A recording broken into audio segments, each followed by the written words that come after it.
Soy Carmen Subieta y esta es mi historia.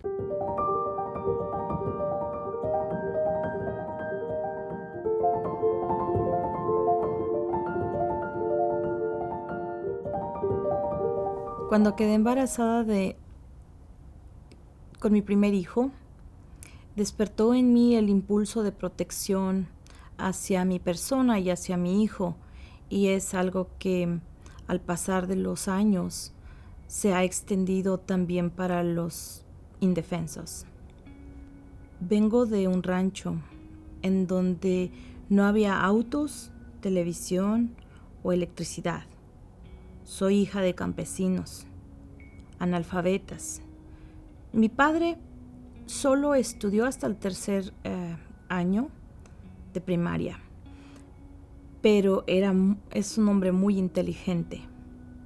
Mi mamá es completamente analfabeta. Soy la primera de 9 hermanos. Por lo tanto, fui una segunda mamá para ellos.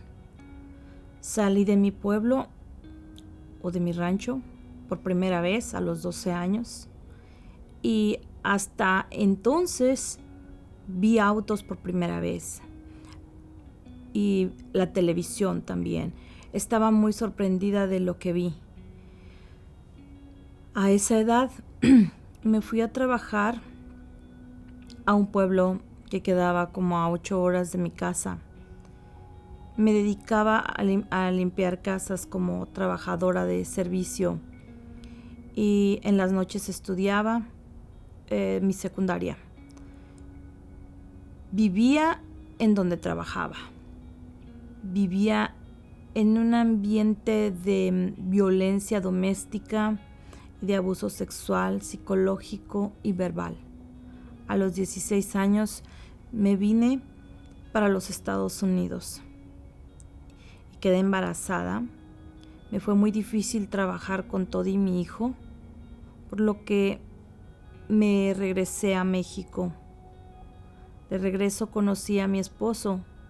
En esa época acababa de entrar en vigor el Tratado de Libre Comercio.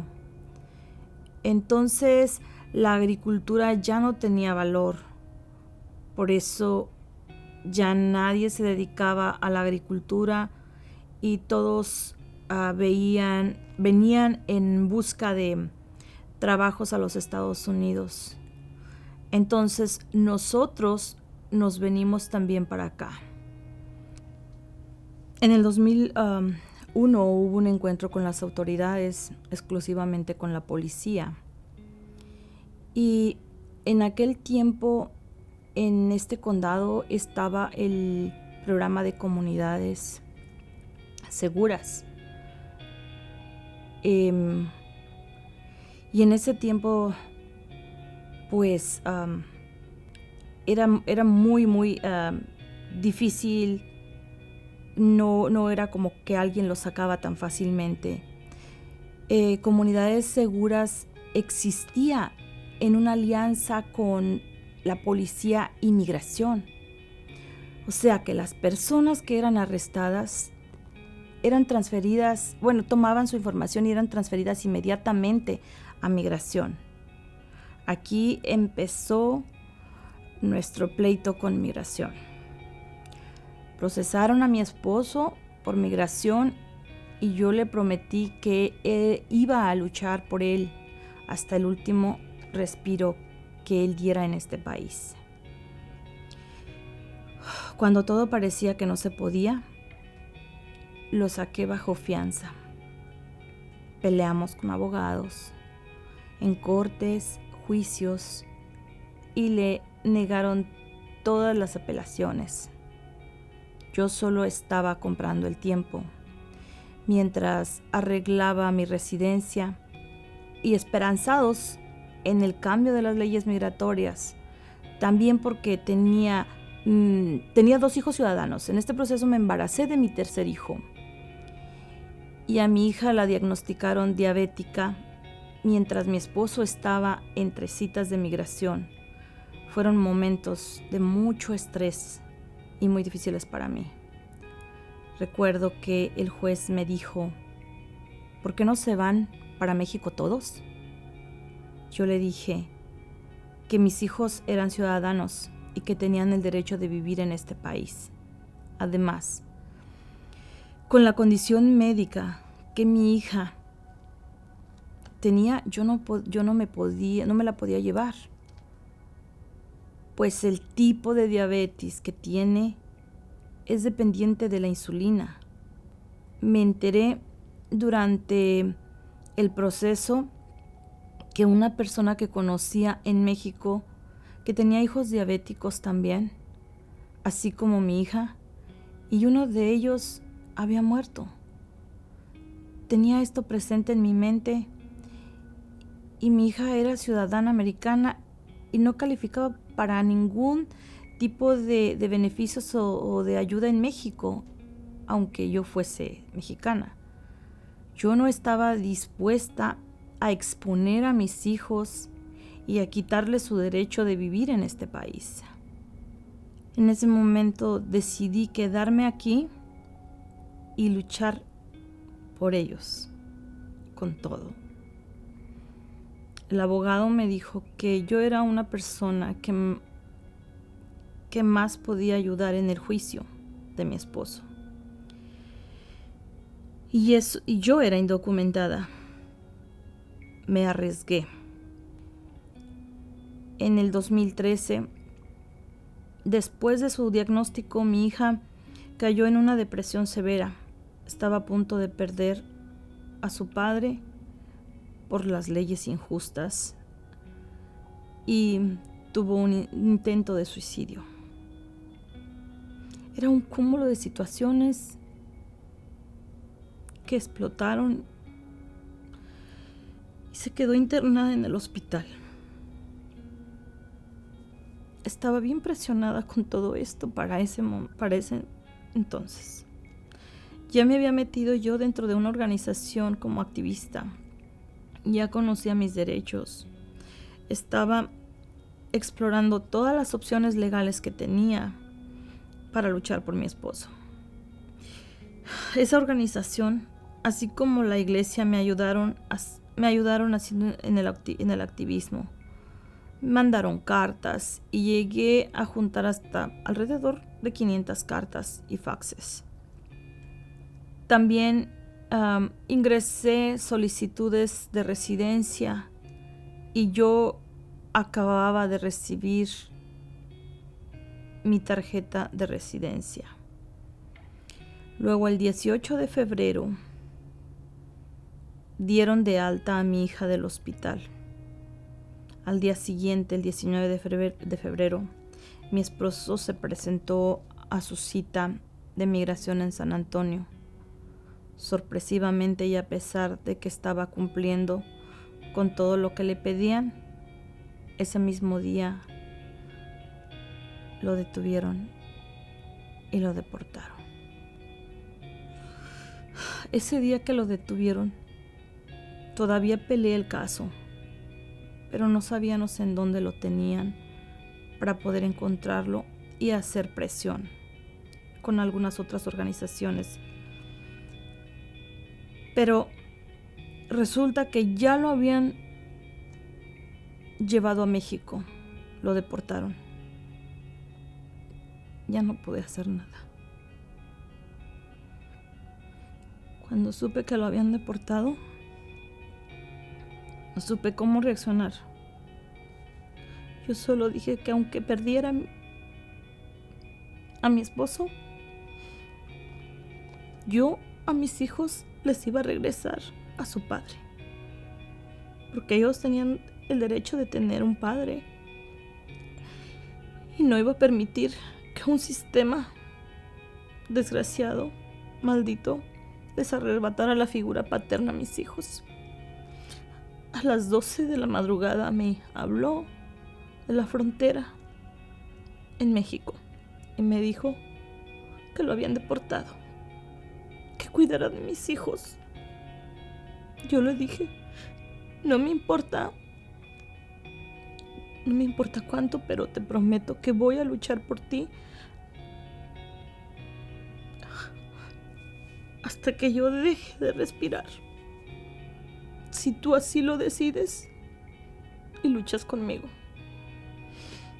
Él me dijo que rentara la casa o que la vendiera porque no iba a poder con todos los gastos, que no gastara más dinero en los abogados ni en él, para que pues era mucho gasto. Él no quería regresarse de manera indocumentada porque no quería correr el riesgo de regresar a la cárcel otra vez. Mi esposo tenía más de 15 años de no ver a sus padres, a su familia, pero había abandonado a la fuerza y en contra de su voluntad a su propia familia en Estados Unidos. Pensé en rentar la casa o en alquilar los cuartos, pero me daba miedo poner en riesgo a mis hijos. Podían correr riesgo viviendo con personas extrañas en la casa, así que decidí vivir sola y como pudiera. Seguí trabajando en el activismo y descubrí que ese programa de comunidades seguras que había quitado a mi esposo y quería que quitaran ese programa para que no les pasara a otras personas y que otros niños no sufrieran y se quedaran sin sus padres y que no sufrieran más familias. Mi hijo pequeño buscaba a su papá dentro de la camioneta. Otros días lo esperaba en la casa. Cuando oía la puerta creía que era él. Mi hijo dejó de hablar. Mi hija empeoró su depresión. Metí el proceso legal de mi esposo y el abogado me dijo que eso llevaría mucho tiempo, que podían de ser de 5 a 10 años. Y yo le dije que no me importaba, que siguiéramos adelante. Así seguí luchando contra el condado, contra ese programa de comunidades seguras, pidiéndole al sheriff que lo quitara, porque era su decisión. Dentro de la organización activista estaba una abogada que metió una folla para investigar al gobierno y descubrimos que el sheriff estaba teniendo conversaciones con migración, investigando acerca de mi vida y de mi caso y para atacarme con la prensa. Esto no me detuvo. Seguimos peleando hasta que logramos cerrar este programa para que no salieran más abusos de migración. Aquí se unió mucha comunidad. Empezó una lucha de reeducar a las personas blancas acerca de inmigrantes en las iglesias. Investigábamos al sheriff, nosotros también, para saber a cuál iglesia iba, quién era su asesor espiritual, etc. Y él no quiso cerrar el programa. Pasaron los años, llegaron las elecciones y emprendimos una lucha con cada candidato, haciendo foros y preguntábamos acerca de comunidades seguras. El sheriff no corrió y ganó una mujer, ganó la sheriff Sally Hernández. Logramos hacer comunidad con ella y le contamos lo que estaba pasando con este programa de comunidades seguras. Ella dijo que si ganaba las elecciones, que ella iba a quitar este programa. En efecto, lo hizo. Y esto causó un desastre con el gobernador. Hizo que el gobernador tomara represalias contra ella o contra el condado.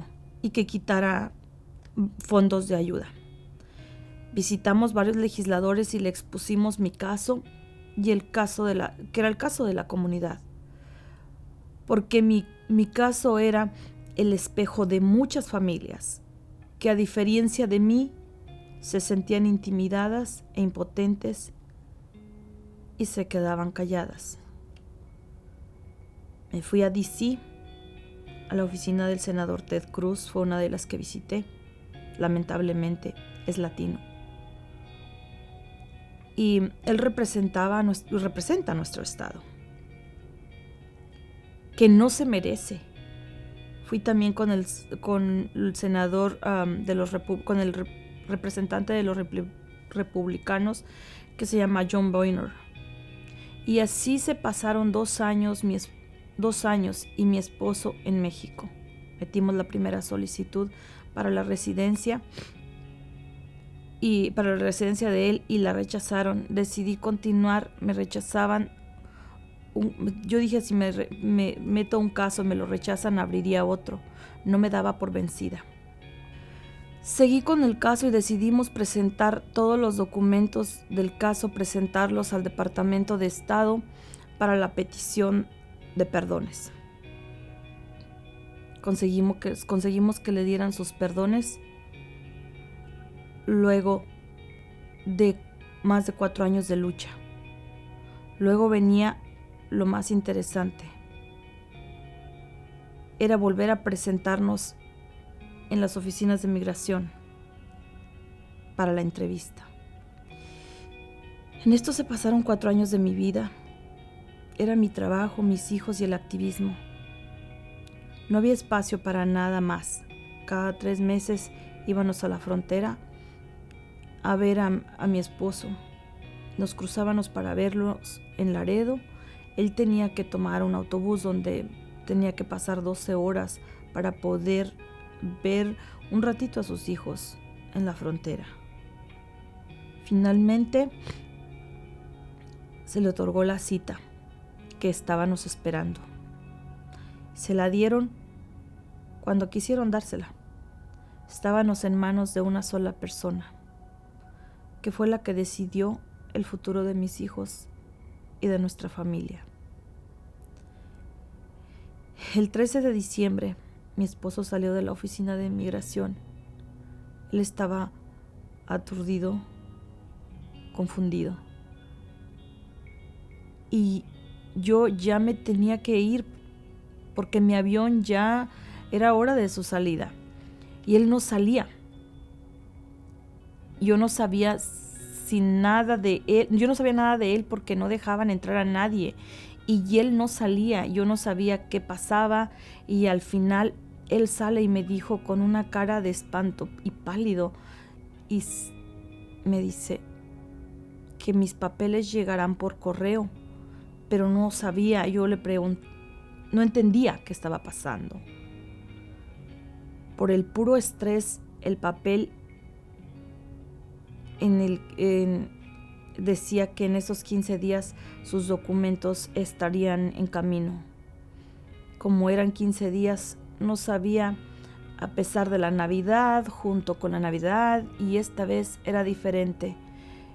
Pues ya no teníamos dinero para poder estar pasando juntos, regresar a verlo.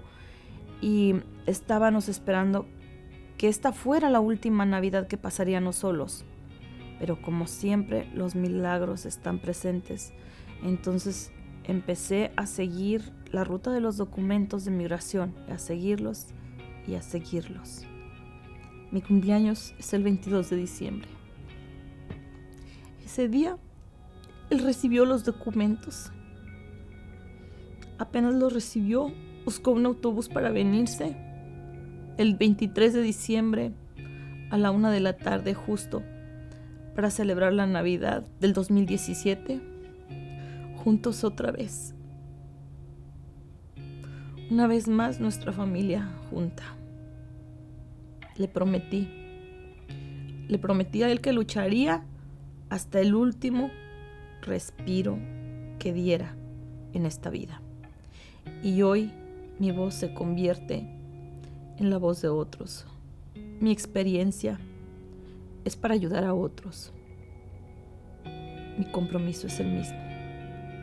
La paciencia y la espera para que duren los matrimonios. Una separación de 4 años no es fácil.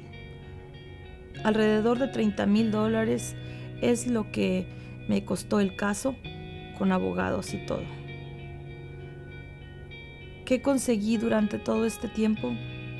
Conseguí el poder de mi voz, el cambio de poder de la comunidad, el valor de las alianzas, exigir mi derecho, el derecho de mis hijos, resistir, persistir y no darme por vencida en todos los aspectos de la vida. Construimos poder político, porque mi congresista dio una carta para que mi esposo regresara. Así pude traerlo. El alcalde dio otra carta también, pidiendo que no nos separaran más, que no separaran más a las familias. Descubrí que lo peor que puedes hacer es quedarte callada ante la injusticia. Descubrí que el ser bueno no significa quedarte callado. Descubrí que amar es olvidarse de sí mismo para entregarse a otros, para poder alimentar a la justicia de otros. Descubrí que nunca más iba a quedarme callada. Quedarme callada me convierte en cómplice de la injusticia y de ser una habitante en este mundo no tiene sentido si no me convierto en ciudadana. Ciudadanía significa para mí buscar la justicia, mejorar la vida para otros, buscar el derecho de otros niños de tener a sus padres juntos. Los niños tienen el derecho a vivir con sus padres. Ninguna autoridad tiene el derecho de decidir qué niño tiene el derecho de tener padres y quiénes no. Decidí que lucharía contra esta mafia de poder. Y aquí sigo. No sé si mis ojos lo vayan a ver, pero seguiré luchando por la justicia. Puedo sembrar el día de hoy. Espero que haya quien pueda cosechar la semilla que sembré. Si me muero mañana, le digo a Dios que traté de cumplir mi misión. Y les dejo a mis hijos un legado, un ejemplo de lucha. Ellos sabrán si lo siguen o si prefieren que alguien se pare encima de ellos y les diga esto con mis acciones, no con mis palabras. Al final cada persona decide lo que quiere y cada uno enseña con actos y no con palabras. Las palabras se las lleva el viento. La vida me llevó al activismo, a conocer mis derechos y los de mi familia, ayudar a otros inmigrantes que se encuentran en situaciones vulnerables. Existe el amor y el deseo que nadie viva lo que yo vivo.